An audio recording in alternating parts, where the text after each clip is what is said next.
Excellent. Well, thank you very much indeed for that introduction, and welcome to everyone. And it's very nice to be invited to do this talk. I'm going to really try and give you the highlights of what was a fairly long and detailed book. So the book cover is on the left there. It was based on a lot of archival research, which took me all around Britain and further afield as well. And in the course of that research, I began to come across quite a few references to Ernest Payne or E.A. Payne, and various Amnesty luminaries referred to this guy as someone who had been very helpful. And I looked him up, and I was absolutely delighted to find that his papers were actually just around the corner from my office in Rewley House. They were, in Regent's Park in the Angus Library. So I made an appointment and went round, and Emily was very helpful and produced this marvelous stuff. So that's really why I'm here, I think. So it was really interesting to have that, that material so close to hand. So this is Ernest Payne, Dr. E.A. Payne, and I found really that I would say that, I think his point of contact is probably religious rights, in particular, human rights generally, and religious question in particular.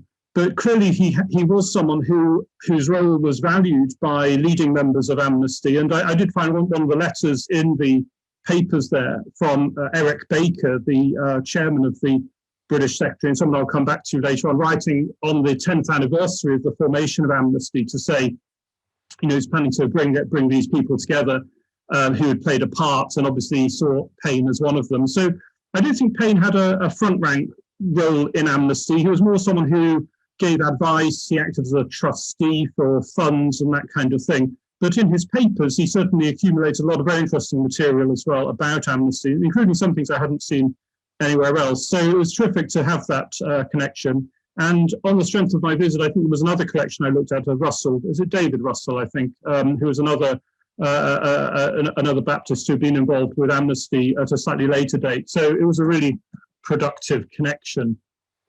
Okay, so I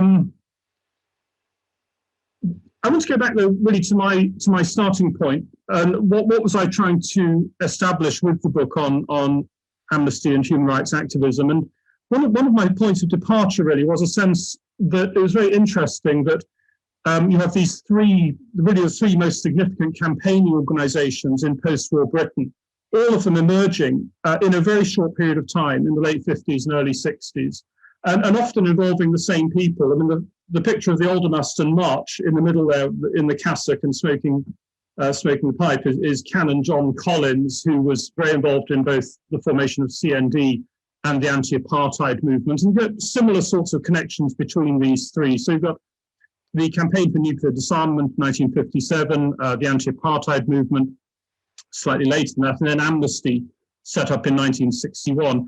And so I got very interested in this, you might say, this historical moment, really, when all sorts of people in the late 50s, early 60s were becoming more interested in activism that wasn't strictly party political. All of these organisations, they had political connections, of course, but they were, in a sense, operating outside of the party political framework in a way that perhaps hadn't been so much the case in the past. My own approach to human rights activism, I put that in inverted commas, really reflects the kind of path I followed in my interests. So for many years, I worked on the Spanish Civil War, and in particular the impact on Britain, and not only the impact of the Civil War, but increasingly people who work on the Civil War also, I think, are very interested in the Franco regime and the ongoing and continuing oppression under the Franco regime, in particular political imprisonment and political trials. And so it was really when I was looking at that I got interested in Amnesty, because in the late 1950s, there was an organization that was set up called Appeal for Amnesty in Spain. And when I encountered this, I immediately assumed this was Amnesty International. It was a European-wide campaign, but very much in the left-wing Popular Front tradition. In fact, it was really, in effect, a political movement appealing for Amnesty in Spain, but also in effect for overthrowing the Franco regime. And that shouldn't be confused then with Amnesty International, which wasn't created until May of 1961, but which kind of coexisted with and drew upon and eventually displaced this earlier organization. So that the discovery of these two kind of similar organizations with a similar name, but with different, really different goals, in a sense, certainly different strategies, was what really drew me into looking at the history of Amnesty. And I was quite fortunate because I started looking at Amnesty just at a time when it was becoming possible, I think, to do serious research. This was in the late 90s, and I was able to get access to archives at Amnesty's headquarters in London, which really hadn't previously been available, and most of which have since been sent to Amsterdam, which is the main repository for Amnesty archives. So just to sum up on that, so to make the point, really, my interest is in the idea of activism and activists, and you might say kind of historical causes of different kinds. I'm not, my interests aren't in human rights law and that kind of thing. I see that's, that's obviously very important, but it's a separate approach, which I couldn't claim any expertise in. So there's a lot of debate in the scholarship. Those who know this field will, I'm sure, be familiar with that. There's a lot of really ongoing debate about exactly when we can start talking about human rights and indeed human rights activism, when these concepts become kind of meaningful.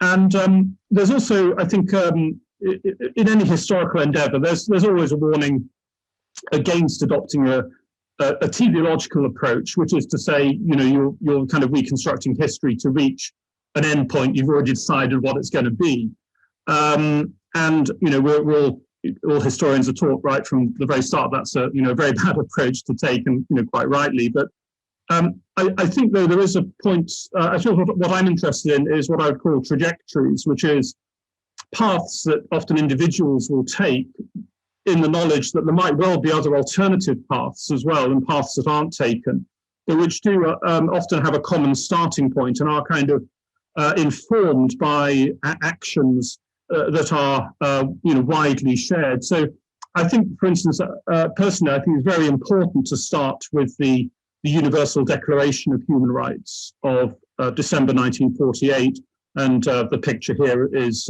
Eleanor Roosevelt, who chaired the UN committee that drew up the declaration. Here she is displaying the declaration, and this document becomes then really a crucial moment, because it becomes something that future activists can refer to and can be inspired by. And I think that so although I don't think you suddenly get this thing called human rights activism straight away, it's quite a slow process. But I think this is one of those crucial kind of building blocks that makes it possible. And people were beginning to talk about human rights at this time, even before the declaration. I think people of all political backgrounds were beginning to realize that this would be an important intervention, that this new idea of human rights was something they would have to engage with and have to think about how to respond to it. This is a quote from a conference that predates actually the declaration, held in London, organised by the National Council for Civil Liberties. And this is actually a Belgian representative who makes this intervention, saying whether we call them democratic liberties or human rights or civil liberties, as you do in England, it's all very much the same. These terms are practically synonymous. I think that's somewhat open to debate, actually. I do think civil rights and civil liberties have in many ways, have a slightly different connotation. I think slightly more political and probably more to do with a national story, whereas human rights clearly has a universalist dimension. But it's interesting here, even before 1948, you can see people, looking at these terms and trying to think, well, how does this all fit together? And after 1948, you can see the beginnings, I think, of some of the impacts of the declaration. So in 1952, UNESCO carried out this really remarkable experiment where they chose 3 European towns or cities, one of which was Cambridge. And they were very concerned that people weren't really internalizing the UN Declaration of 1948. So the experiment meant that in each of these cities, you would have a campaign to explain human rights to people. And then before the campaign, you would poll them about what they understood about human rights. You then have the education campaign, and then you poll them again to try and find out, how much they'd learned. This was then written up in the UNESCO journal. And that you can see here, this is the United Nations Association setting up a kind of shop front really of human rights in Cambridge. The results, I'm afraid, were not terribly conclusive. But I think it shows then how the declaration is beginning to be absorbed. But it's a very slow process, partly because of the impact of the Cold War, meaning that really throughout the 1950s, human rights as a kind of activist principle didn't become very widely accepted. And someone who really I found absolutely fascinating was this man, the Reverend Michael Guthrie Scott. He's probably someone who should be a lot better known. A very interesting character who spent a lot of time in South Africa in the 1940s, and in the late 1940s took up the cause of Namibia on behalf of the Herero people, and was the first person to take the case of Namibia to the United Nations at a time when South Africa was hoping to annex that territory. And what I find interesting about Scott is that he was involved in everything. And again, his papers, which I looked at in Rhodes House, were absolutely a kind of cornucopia of amazing stuff. So he was involved in so many different organizations and campaigns, and I think they're now in the Bodleian along with the other Rhodes House papers. But I think what's interesting about Scott, who died in the 1980s, is that he's often now just simply described as a human rights activist, but he would never have called himself that. There was a kind of element of, kind of imposing this title backwards on historical figures. He certainly believed he was upholding the rights of the Namibians and the South African population and so on, but he wouldn't have actually used that terminology. So there's, I say, this kind of reverse imposition of a certain idea, which didn't necessarily mean a great deal to someone like Scott at the time. So let me introduce then the key figure in what I'm going to say, which is Peter Benenson. He is the crucial figure in the formation of Amnesty. It was fundamentally his idea, it was his initiative, it was his dynamism that set Amnesty up in 1961 and really steered it through the crucial first few years before he parted company with Amnesty in circumstances I'll briefly touch on later on. By the time this photograph was taken, which you'll see is 1981, so it's 20 years after the formation of Amnesty, by this time he was no longer involved in any formal way with the organization, but remained a very, very well-known and much admired figure within Amnesty circles. So, the great thing about Benenson is that he was really the quintessential campaigner. This is only a fraction really of the campaigns that he was involved in, but they're the ones that I think are important in terms of thinking about how we go from this sort of more generalized activism of the 1940s and 50s into what becomes Amnesty International. So going back to the very start of his political career, he was at school at Eton in the 1930s, and he sets up the Eton Spanish Republican Support Committee during the time of the Spanish Civil War. So that's the first point of contact, and he remained very influenced by the memory of the Spanish Civil War. And I was lucky enough to meet him in the late 90s, and at the time he was living outside of Oxford. And when I met him, when I mentioned that I had researched the Spanish Civil War and told him a bit about my interests, it completely transformed the situation. He was incredibly enthused by that. So it remains something that's very powerful to him. And it was really through the aftermath of the Spanish Civil War that he became involved in this kind of campaigning. First of all, he worked for the International Brigade Association, which was a kind of veterans organization for people who had fought in Spain. And they would, in effect, commission him to go to Spain to attend political trials in the hope that probably that would have some sort of ameliorating effect on the trial process and create a record of what had happened. And it's really in the mid-1950s that he begins to move out, so you might say, to sort of generalize that experience. And in 1955, he sets up something called the British League for Human Rights. And it was really almost, well, it was a complete failure. And I think it's very interesting that, in a sense, throughout the period since the war, there has never been, as it were, a British, campaign for human rights. We can campaign about particular things, but it's never been called a campaign for human rights. People don't like the abstraction, I suspect. So he's looking for a way, really, to draw people into campaigning around issues of human rights, but maybe not calling it that. And really, the big success is 1956, when he sets up the organisation that became known as Justice, which is still with us today. And the context for that is that there were political trials being held both in Hungary and in South Africa. And he saw the possibility then of bringing the legal community together, irrespective of whether they were Labour, Liberal or Conservative, to say, an element, those three could all come together, because what they were going to campaign for was the right to a fair trial, ultimately the right to the rule of law. And it didn't matter what their own political background was, or what their particular political agenda was. And that's really the basis then for Justice, which became very quickly the British section of the International Commission of Jurists. And Benenson was very involved in this until the early 60s. He was really in effect, the executive figure in that.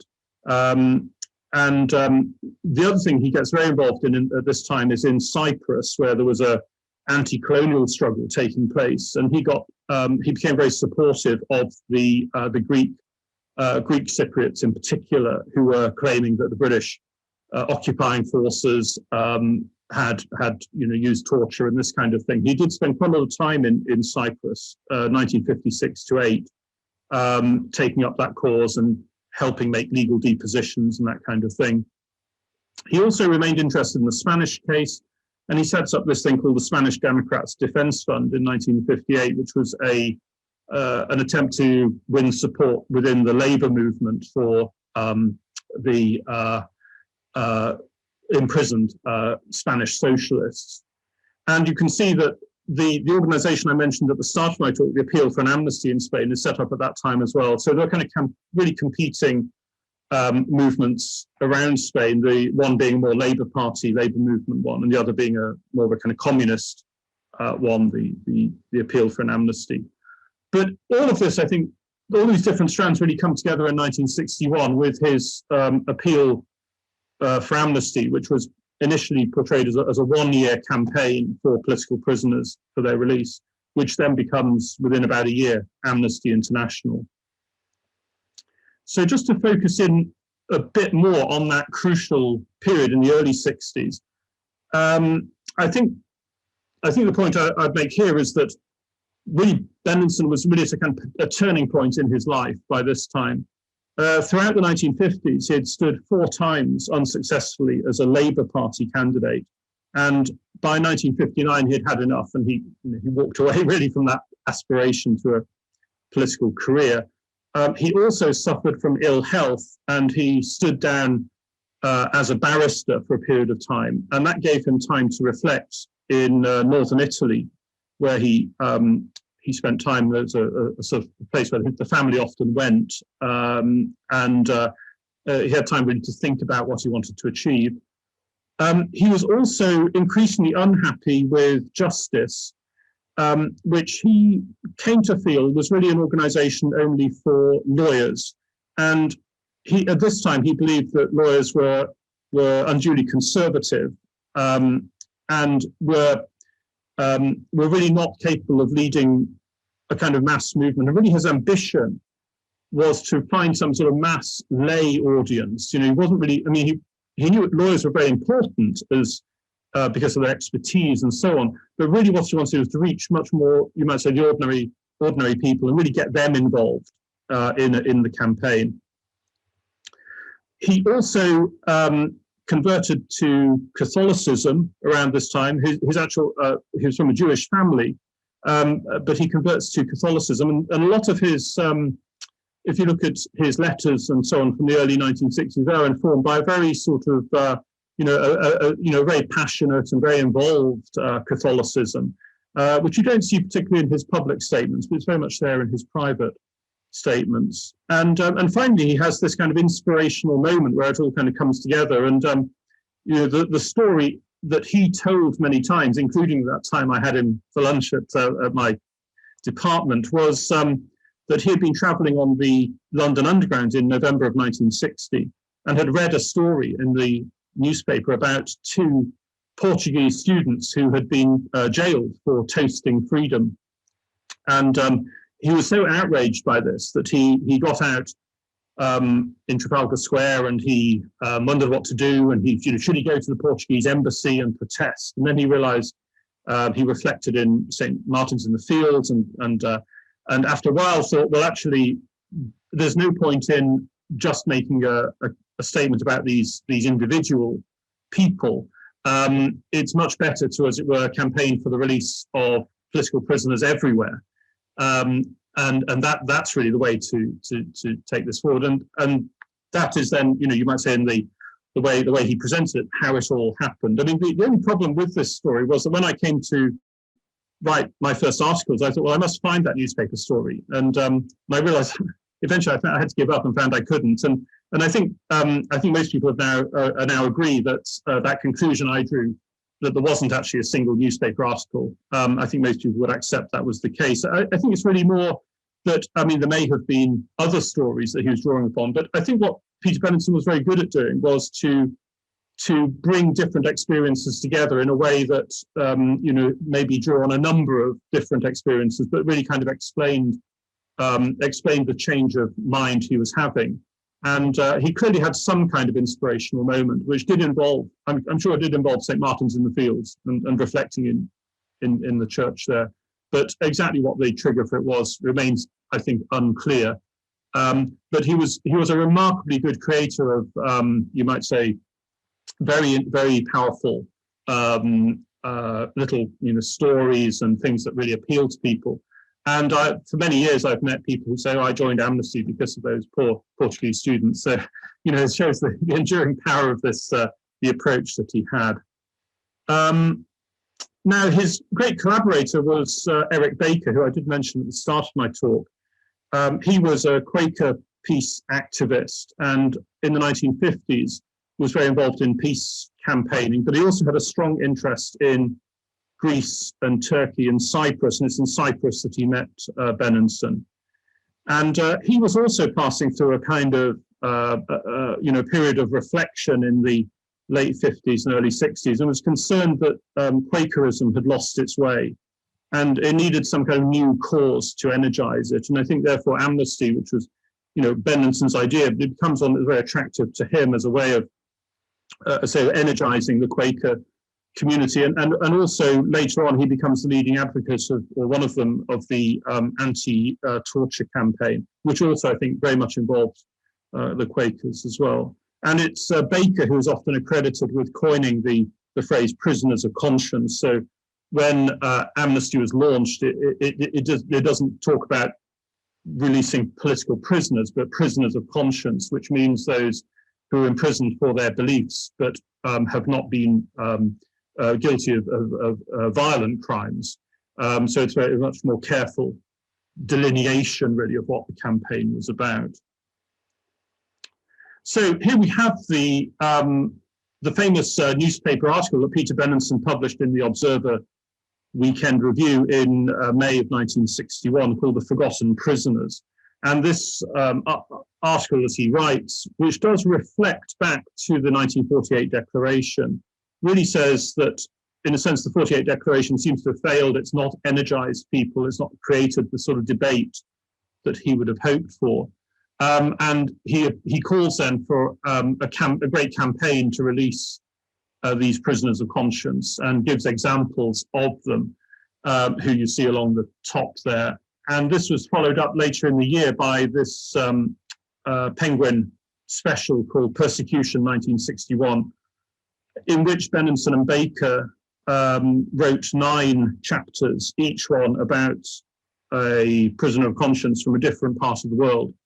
And I've listed them there because it is quite an interesting essay, really, in, they were really trying to generate a very wide range of different experiences. Because I've noticed, I think when I talk about Amnesty, people often seem to assume it's all about the post-colonial world and colonial struggles, but actually the net was far wider than that. It was, Benenson believed that this was a worldwide, universal phenomenon, and that's what he wanted to represent here. The photograph on the cover, I should add, is Sharpeville, the Sharpeville massacre, which was also, this was in 1960, so very much at the forefront of people's thinking at this time. So just to say a bit about this launch of Amnesty, what were the key elements of it? Well, I think the first thing is that people responded to the article. I mean, Benenson, almost to his great surprise, was almost overwhelmed with the letters that he received. And these people wrote to him saying, we've read your article, we really want to do something to help. And so you have this great number of volunteers who come forward. Many of them they hadn't been particularly involved in activism before. And I think we're looking for something that wasn't political activism, but was something a bit different. And many of them, I would say, were moving away from organized party politics, or indeed organized religion as well. Also, it attracted many experts, and this Benenson drew upon his own contacts here as well. All sorts of journalists and academics and other existing groups were then drawn upon, such as the League for Democracy in Greece, which had a fantastic archive of information about political prisoners in Greece, which Amnesty tried to get hold of because it didn't have its own archive. And quite quickly, Amnesty built up its own very large archive, but at the start, it didn't have that kind of information.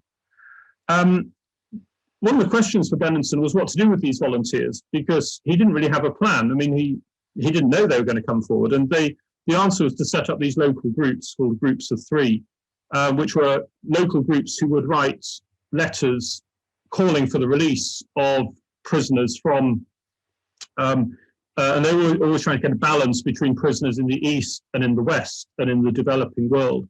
So his whole vision really was of the idea of campaigning for release of people, not because they were in prison because they were communists or because they were Democrats or whatever, but because they were, they were political prisoners. That was the key thing, was their status as prisoners. And that's what these groups were addressing with their letter writing campaigns. Amnesty was also, or Benenson, I think, was very good at employing modern media and PR techniques. There's a great photo of the first Human Rights Day commemoration in December 1961, where Benenson brings together Cy Grant, who was a famous West Indian actor and entertainer, and Julie Christie, who was very much the kind of, the bright young actress who was making her name at that time, and they were symbolically tied together. And then the rope that bound them was burnt through with the Amnesty candle, and he loved creating these kind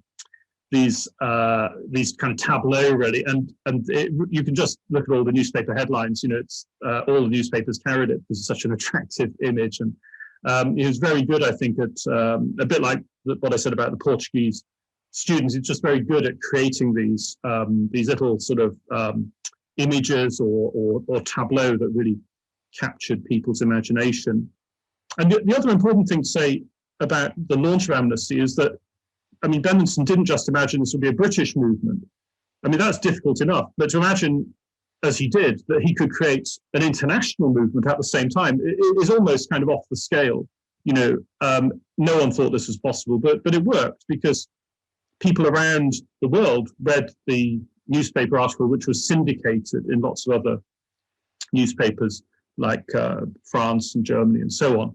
And people respond from those countries as well. And very quickly then, you have gatherings of representatives from these other countries, and eventually you have this separate sections being set up, including Britain itself, but also in Sweden and West Germany and the Netherlands. Some were less successful, like France, where it took a while to get hold.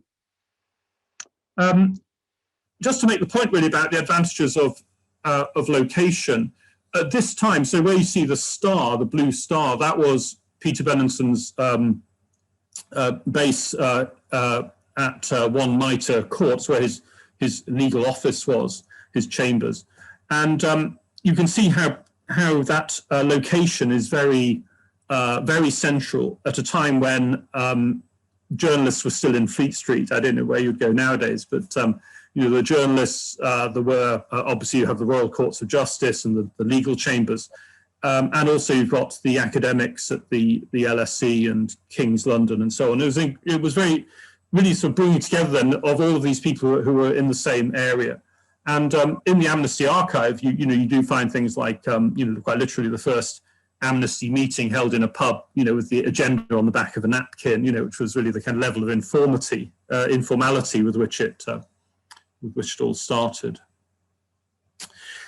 Of these new recruits, I think probably the most important was Sean McBride, who was already an international statesman. He was the former Irish foreign minister, and Benenson immediately seized on this when McBride wrote to him saying, very interesting newspaper article. And he immediately said, well, I want you involved. I want you to be the chairman of this new international organization. And they had this international executive committee. And he was then a very important figure, I think, in the first 2 decades of Amnesty. He was the chairman of the International Commission of Jurists, and later on, he was a Nobel laureate in his own right, before Amnesty received its Nobel Prize. But also, he was a very accomplished, as I say, a statesman, politician, and to some degree, it's the falling out between Benenson and McBride that leads to Benenson's departure. So, looking at the period then after the launch of Amnesty, I mean, it undergoes very rapid growth both in Britain and in mainly Western Europe. But then there were really 2 interlocking crises in 1966-7 related to Amnesty's activities in Rhodesia and in Aden, the British colony of Aden. I'm afraid it's a quite complex story, and I don't have time to go into it. So you might want to ask about it later on. But basically, Benenson was really forced to leave at that point. Many people thought that could be the end of Amnesty, but in fact, the members of Amnesty and the different sections remained pretty unshaken, especially in Sweden and Germany, which became for a while really the kind of the center of gravity of the organization. But the upshot was a call for more accountable leadership and more accountable use of resources. And also there's a new constitution was devised in 1968. And this new period is very much associated with the man in the photograph there, which is Martin Ennals, who took over as Secretary General for more than 10 years. And his background was in anti-apartheid and the National Council for Civil Liberties. And also in the late 60s, we have the beginning of this heightened interest in torture, which really is expressed most strongly at Amnesty's Stockholm conference in 1968. And I think reflected this growing concern about torture that you see in the late 60s, especially after the Greek colonel's coup in April of 1967, when Amnesty had sent a mission of investigation to Greece, led by Anthony Mareko, who was another of these former barristers, and James Beckett, who was an American who was married to a Greek woman, had a particular connection to Greece, and they were the ones who reported about, actually a very brief report about the use of torture, but it was incredibly influential, and it really was the basis ultimately for the way in which the Greek colonel's regime was kind of shunned internationally, and ultimately was forced out of the Council of Europe.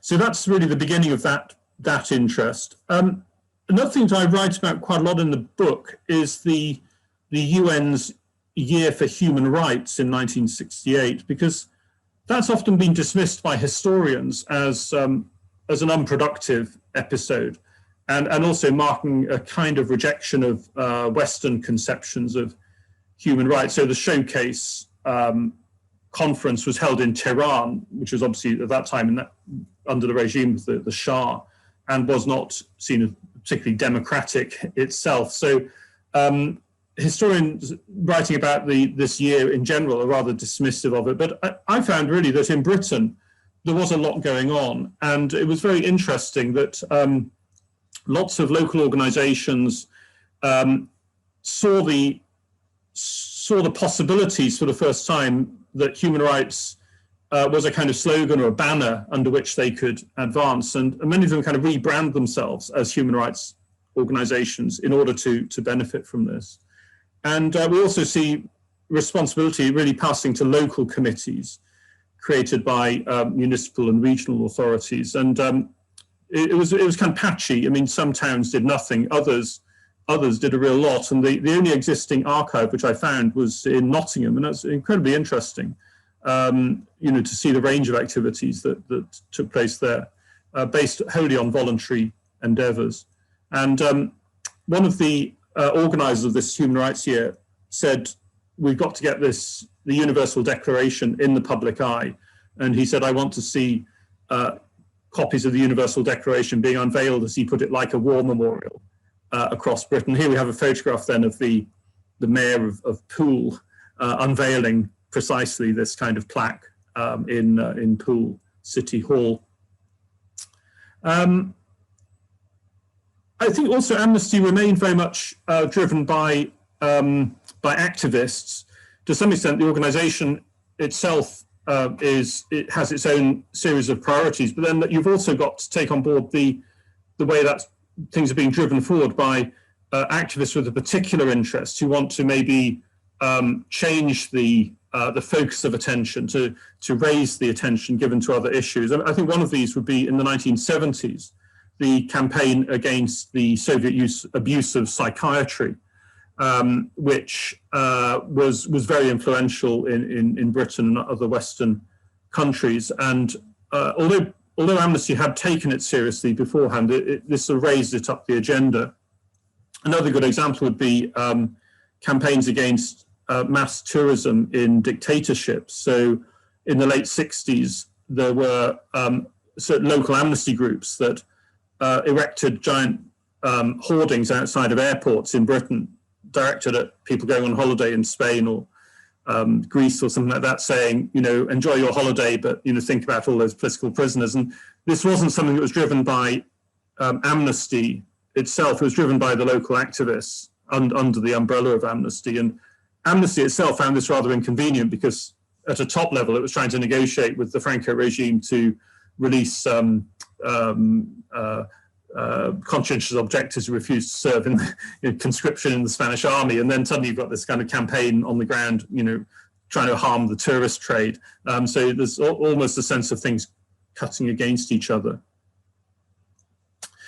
Here we have the launch of the campaign against torture in Paris. So in a sense, I argue in the book, really, this is, you might say, really the relaunch of Amnesty. So it had this focus on political imprisonment and the prisoners of conscience, but really driven to some extent by events in the late 60s and the rise of torture around the world, including allegations of torture against Britain itself, which was, I think, very shocking for many British activists in Northern Ireland. We have then the launching of this campaign against torture. and Ennals is on the left of the picture there. And this then becomes really the most, perhaps the best known work that Amnesty undertakes in the 1970s. In fact, within Amnesty itself, I think there was a degree of not hostility, but a sense that the kind of campaign against torture had kind of become an organisation in its own right, and perhaps was detracting somewhat from the wider work. That there's really the only thing that people wanted to talk about was the CAT.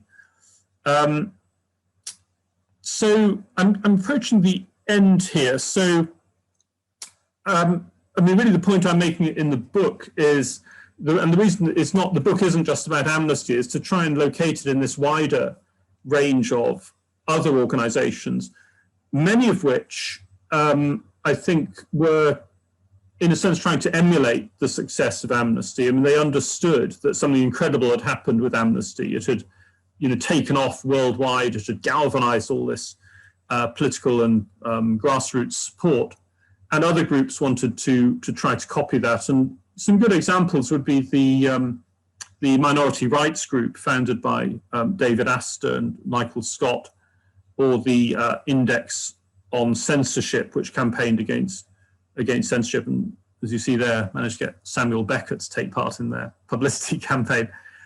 David Astor, I should say, really comes across as one of the most incredible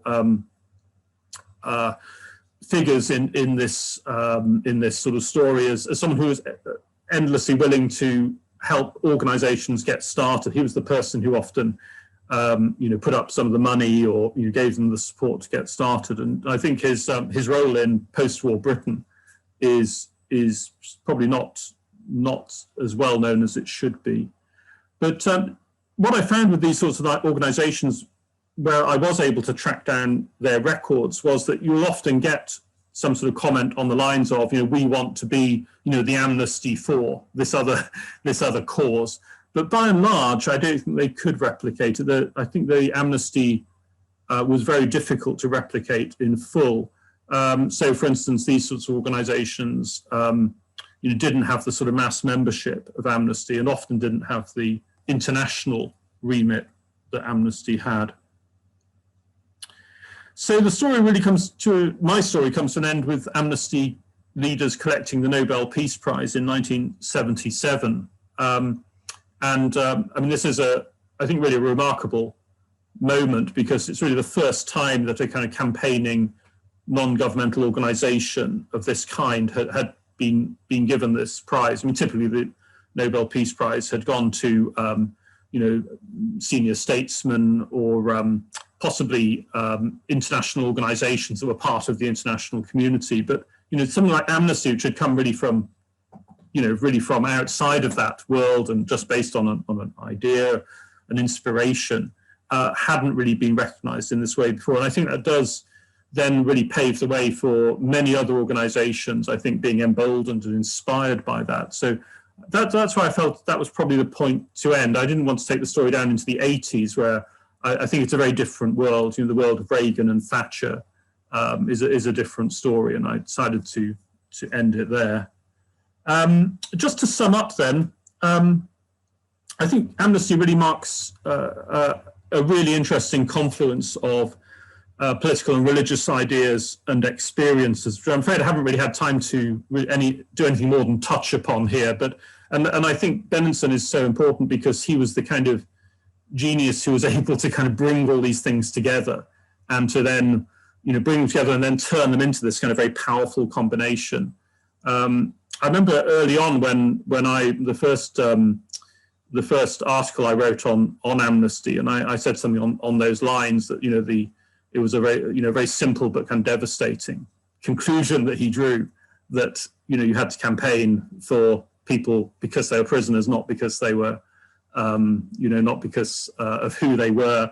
This was an act of almost an act of genius, and I remember getting some hostile comments from the readers of that article. But I think in history we do have to accept the power of an idea, and I think it was Benenson's genius. No one else was saying it at that time. People are happily campaigning. Communists are campaigning for communists in jail and Catholics were campaigning for Catholics in jail, and all sorts of other groups had their own interests, but no one was saying, the thing is all about imprisonment. That's the problem. We've got to sort that out.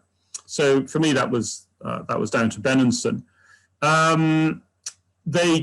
Amnesty transformed thinking about human rights activism by really emphasizing a specific thought, but then being able to broaden it out so that you begin with political imprisonment, but then you expand that to torture, and then in the 1980s to the death penalty. So Amnesty's remit has constantly expanded. Of course, it has expanded considerably since then as well. It was very inspirational to other movements as well. But it was also both national and international. And again, that is a remarkable achievement.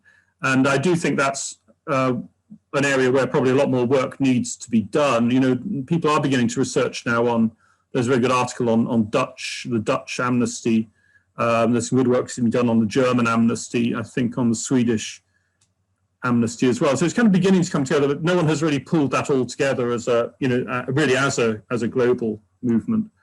And try to figure out, was it, as well, the same groups in these different societies, or was it different groups who were responding, and for what reason? Those are the sorts of things that probably scholars do need to think about in future. Having said that, I think there are problems as well. I think Benenson's leadership, the problem was it was highly personal. He consistently refused to be bound by rules and conventions, and said that you have to be driven by, your inspiration to do best for the prisoners, and don't let rules and regulations get in the way. And that was ultimately disastrous for his own personal involvement in Amnesty, much to the regret, I think, of other members of the organization. And I think, but when I was researching the book, I found that some of these traits did survive his departure. That that in the literature there'd been a sense that, well, once Benenson went, then everything became all professional overnight, and it's actually not the case. I mean, Sean McBride, who played a big part in Amnesty in the late 60s and 70s, clearly was still wrestling with these issues, trying to get more, greater degree of control over the organization, especially its finances, well into the early 1970s. I think it's a more complex story than perhaps the general account of what happened. And one final thought is that, I think Amnesty genuinely was a radical organization in its willingness to challenge oppressive governments around the world. But I think it was also very socially conservative. And this really came home to me when I read the Amnesty Journal for the British section in the 1970s, when I was really struck by, on a lot of issues, such as gay rights. I mean, actually, Amnesty was not at all, in the front of radical change. On many issues, you find that Amnesty was adopting positions then, which really look, with hindsight, to be really the wrong ones. But that was because of it had its focuses, but also had other areas where I think the volunteer body who ran Amnesty had different ideas about conventions and that kind of thing. So I think it is a very complex story, and I hopefully have given you in this talk some indication. It's too big a story to really try and break down in a single talk, but I hope that you found that of interest. And I'll stop sharing now, because I think that's the end. Thanks, Tom. And the next question is from Karen. Karen, would you like to unmute and ask Tom your question?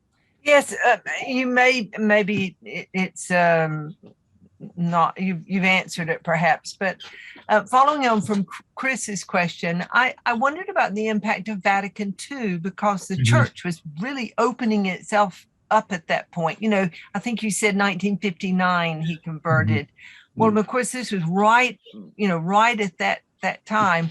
And I wondered about the impact of that, but also, did he have contact with other radical Catholics like Dorothy Day or Thomas Merton or the Berrigan brothers? I mean, there was all of this going on, seeking human rights in a sense, in the broadest sort of sense. But no, that's a very good point. I mean, what I did find was that he had a very close Catholic friend, which was Archbishop Roberts, who was the Archbishop of Bombay. So he's a Jesuit who had voluntarily given up his archbishopric, I think in 1948, when the British rule ended in India.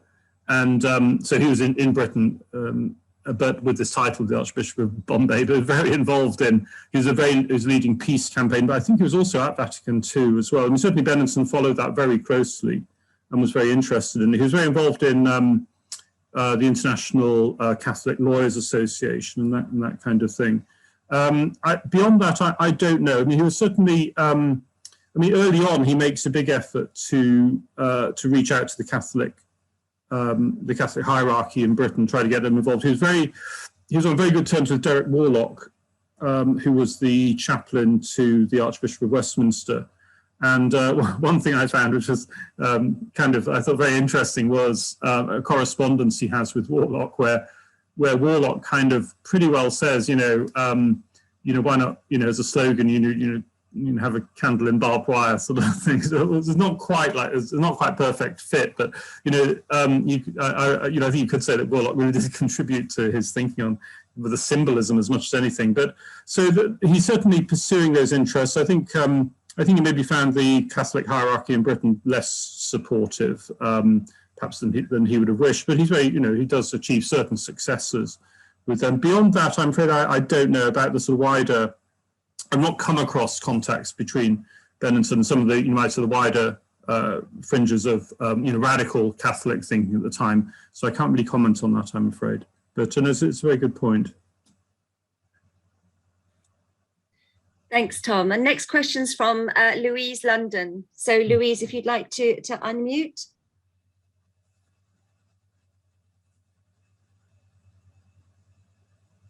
Okay, I'm unmuted. So do you want me to read out my question? Yes, that would be great, Louise, if you don't mind. That would be fantastic. Okay, well, thank you, Tom. That was fascinating. So I wonder if you have any observations on how the campaigns you've outlined interacted with concerns in Britain over the UK government's responses to persons seeking refuge here, some of whom would have been individuals whose treatment abroad Amnesty campaigned about. Yeah, and nice to see you, Louise. Nice to hear from you. Yeah, it's a very good question. It's certainly early on, Benenson wanted to make political refugees one of the groups that he would target. And I think it's one of the interesting things about Amnesty is that he has this incredibly fertile mind, and so many ideas are thrown out there. Some of them catch and others don't. And early on, he actually sets up a travel agency for refugees. So he has this idea that people who come to Britain can then be helped by Amnesty to relocate to parts of the world where they'll be, they might flourish or whatever. And you do find there's adverts, I think it's called Odyssey or something like that in the early Amnesty journal, but it seems to then kind of fizzle out. So, I think the answer is, I think it's probably one of those areas where Amnesty started off wanting to do more for refugees, but doesn't. I suspect other groups probably then moved into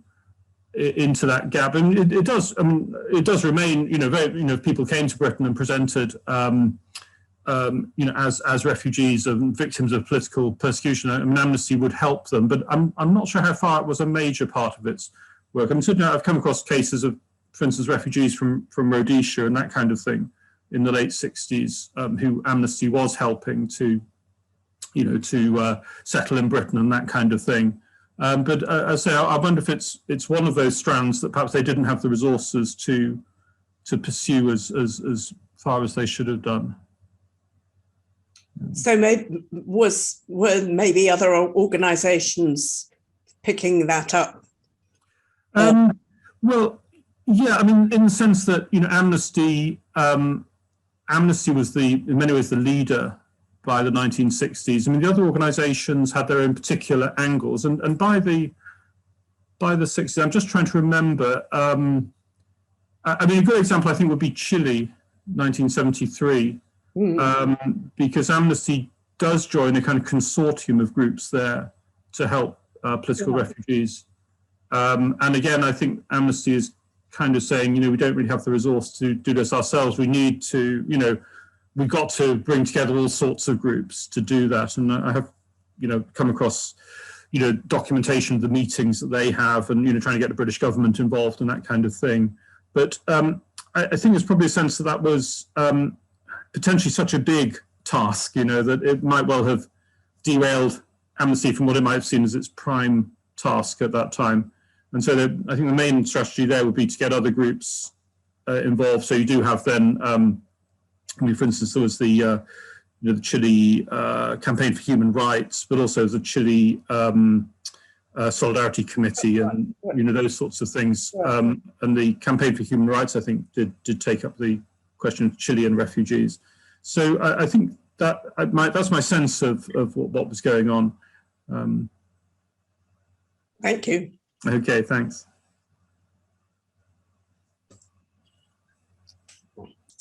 You're muted, Emily. Sorry. Thanks very much, Tom. So the next question, I think, is from David Grills, I think. David, if you'd like to unmute. Yeah, that's me. Yeah, it's David and Tricia here. Hi, Tom. Really enjoyed your talk. The question, although it came up under my name, the question is actually from Tricia, who, as you know, worked for Amnesty in the 70s and 80s, and indeed figures in your book. Tricia. Thanks very much, Tom. Really excellent presentation. It seems to me that there was a tide that was turning when Benenson had his brainwave, which helped, and maybe it wasn't just within the UK political establishment, but was felt perhaps within the wider European context in particular, because you see the US development of Amnesty coming along a bit later, maybe post-Vietnam or during the Vietnam experience. So to what extent can we attribute the success of Amnesty to that political movement endorsement? To the political establishment? Yes. Yeah. Oh, well, hi, David and Tricia. So thanks for joining us. Yeah, that's a very good question. I mean, one thing that I would have said if I'd had more time is that I think Benenson's own position within the establishment is really very interesting, because he did come from a very pretty privileged background. He'd been to public school actually in Oxford, and then he'd studied at Eton and then at Balliol. And I think his situation within the British elite was always therefore very interesting, in the sense that although he was a radical and was trying to get the elite to do things that he wants them to do, at the same time, he was able to kind of he thought he could pull the strings. And early on, you have, when he sets up Amnesty, you have that remarkable letter when he writes to Harold Macmillan and says, I'm writing to you as I know you'll agree with me because you're a fellow Etonian and Balliol man, and there is that, that sense of, he's really assuming that he's on the same wavelength as the political elite. And I think he particularly benefited from the Labour victory in 1964, because when Labour comes in, it was full of Amnesty supporters. People like Gerald Gardner and Dingle Foote and people like that were all, that is Labour's law team, were all Amnesty supporters. And Harold Wilson had spoken out frequently, especially on the question of South Africa after Sharpeville. And so I think Benenson thought there was a real moment there that Amnesty would advance in the mid-60s, kind of almost in lockstep with the Labour government. And obviously Labour did deliver quite a few important changes, not least to do with race relations. but also things like the ombudsman, which is something that Justice had been pushing for. But that's why the crisis of 1966-7 is so devastating for Benenson, I think, because basically he realizes that when he crosses the Labour government, when he takes up these allegations of torture by the British Army in Aden, he finds that actually there's a real limit to how far he can get away with it, and actually that really contributes to his downfall. That the Labour government, people like George Brown and people like that are basically not, they're quite happy to see him go rather than be subjected to this kind of scrutiny. So I think that's a very interesting moment for Amnesty when they realise that. Certainly Benenson's fond illusions that the British establishment are going to be wholly supportive are dashed. But I think if you get into by the time we get to 1970s, then especially again when Labour come back, I think then there is a strong, which is the time that Tricia is familiar with, of course, when she was at Amnesty. There's quite a strong overlap, and people like David Owen, I think, were pretty supportive, and Jim Callaghan.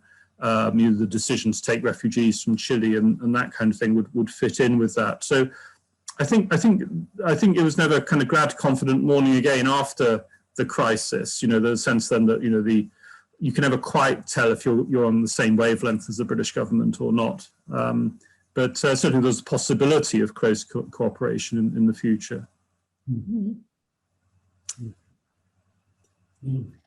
Thanks, Rex.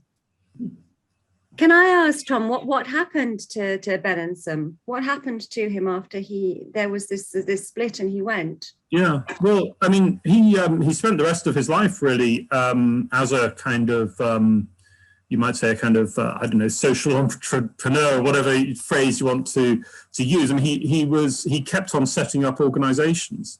In particular, he set up the organization for celiac disease, which was pretty influential. He set up, less successfully, other organizations to campaign around issues of human rights, to do with cultural freedom and that kind of thing. But he never had that same success again. I think everything had come together at that key moment in the early 60s, and he was. So I think he, to some extent, was no longer the influential figure he had been, but he remained. He did. You do see him attending Amnesty events and things like that. But there was always, I think, there's a gap there really, between him and Amnesty after these sad events. No, he's a very, very interesting character. I was very pleased to have had the chance to talk to him. At least to get his story, as it were. My only regret was that at that time I hadn't done my research, so I wasn't able to have perhaps a more detailed conversation. But probably that might not have been very successful anyway, I suspect. But I did hear from him, his view of what had happened. That must have been incredibly interesting. And as you say now, you hadn't done your research at that point. There must have been many times where you thought, finally, I could have gone back and asked him these questions. I was very interested by what you said as well about British people maybe feeling that identifying themselves as human rights activists was maybe kind of a bit too much of an abstract idea. And yet we do have this history in this country, for example, the sort of mass protest against slavery and the mass protest, this huge campaign for abolition in the 1830s, and then lots of other bits and pieces going on through history. So I'm just interested, have you any idea of how Britain did kind of view those? Is that a really awful question? It's quite a big question. I think what's interesting is that in 1981, Amnesty had this idea, or elements within Amnesty had this idea of setting up, they tried to interview all the surviving founders of Amnesty, including Peter Benenson. And those interviews were then transcribed and written up and beautifully bound, and were then stuck in a cupboard for another 20 years, and no one looked at them. So those are the things I was able to look at. So that was a fantastic source, which is now available in Amsterdam at the International Institute of Social History. But one of the questions they asked people was precisely that, why did it happen in Britain? why didn't it happen elsewhere? And it was a very interesting range of answers you get. And, you can imagine people have all sorts of answers. David Astor, I think in particular, did make precisely that link and say, Britain is the country of, abolition and that kind of thing. It's a liberal country, it's a campaigning country. But even then, thinking about, abolition of slavery and so on, again, it was very much about an issue. We tend to, I think the point I was making is we tend to respond to an issue rather than, you might say, the more abstract idea, and that we find that easier, I think. All sorts of rather odd suggestions emerged in those in those interviews, as you can imagine, because people are kind of put on the spot to come up with an answer. Thank you. That's very, very interesting answer. It's very interesting.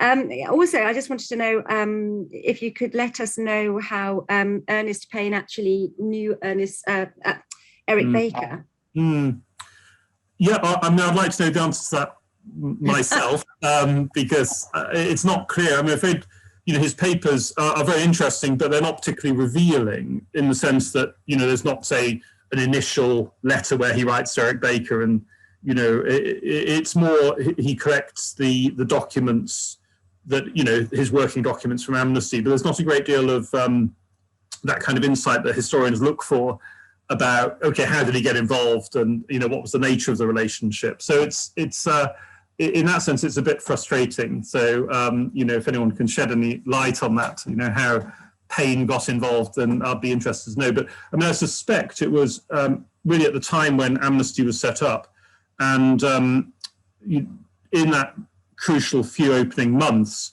Benenson and Baker were really, ransacking their brains for, all the people that they could get who had an expertise, who had a particular angle.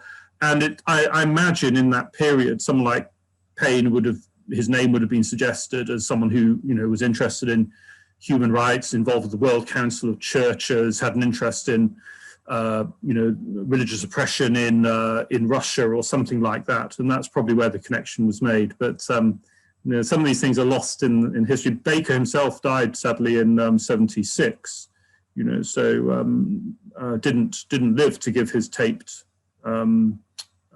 account in the Amnesty archive. So, we perhaps we'll never find out.